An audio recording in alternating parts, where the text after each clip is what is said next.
And we're back on Second Street talking about Canadian World War II hero Sir William Stephenson and how he was actually the inspiration for James Bond. Uh, Colonel Solar, you've told us about Sir William Stephenson's life, a number of his accomplishments and things that he did during World War II. Is there one thing that he did that really stands out in your mind above everything else when it comes to his contributions during the war?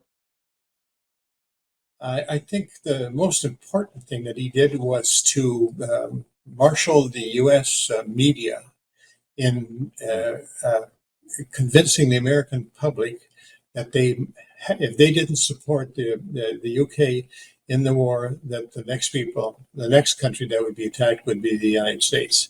So Wilson, no, Walter, two of the major um, media people in the United States got onside right away, and was a lot of false information, which is not unusual in Mm, today's world.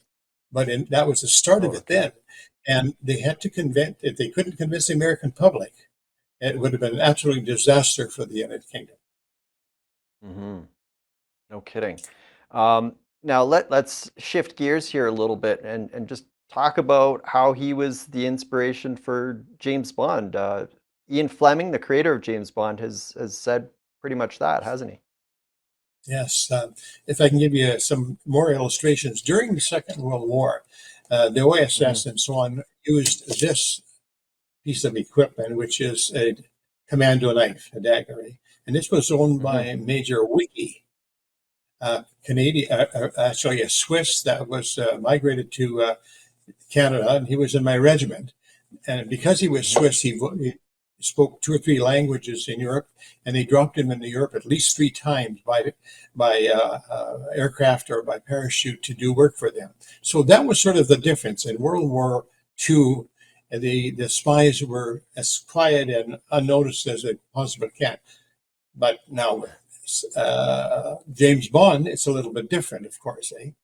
Yeah. If you remember with James Bond, M was the supplier of all the fancy equipment that he'd used, and M insisted that he used the Beretta pistol, which is Hmm. a huge piece of equipment and too heavy to hide under a tuxedo. So he liked the PPK, which was a Walther pistol, and Yeah. snugly fit right under his arm. And of course, that one is small enough. And the Russian one, the Markov, was very similar to the PPK. So there it was, perfectly made for Hollywood. And James Bond and everything that he did. But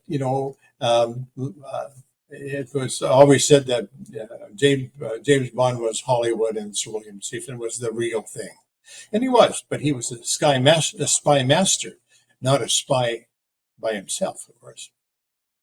of course, and even his choice of beverage was the same as James Bond, wasn't it? Sir William liked his martinis. Yes, and oddly enough, when we met with some of the people that worked with the CIA, we had them guests here in Winnipeg at the Manitoba Club, and guess what? We ordered martinis for our visitors, and one of them, who was the head of the China desk, a good friend of mine that I worked for later on, uh, the martini was normally in a martini glass, and then he had one, and the next time I saw him, he had a water glass, and I said, so you're switching from martini to water? He says, no. He says, the martini spills out of this small glass. I'm drinking out of water glass now. So you're right. The martini was certainly the connector of the drink between Sir William. In fact, one of the comments they said about Sir William, he enjoyed martinis too much.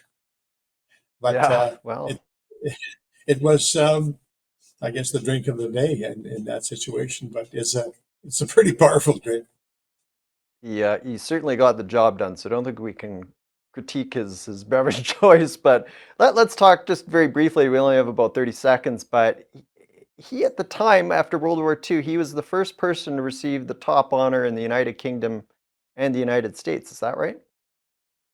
Actually, there was a Belgian that got it earlier that year, but he was the first Canadian that got like a non-American award. But of course, his was so important that sometimes we forget about the other one. But it was Hmm. it was incredible recognition by the Americans that they don't usually do this, of course, because it's an internal award, but it was so important. And Donovan was the person that moved it forward. That certainly speaks to his contributions that both of those countries would recognize him with their top awards. When we come back, we'll talk more about Sir William Stephenson and efforts to recognize his contributions.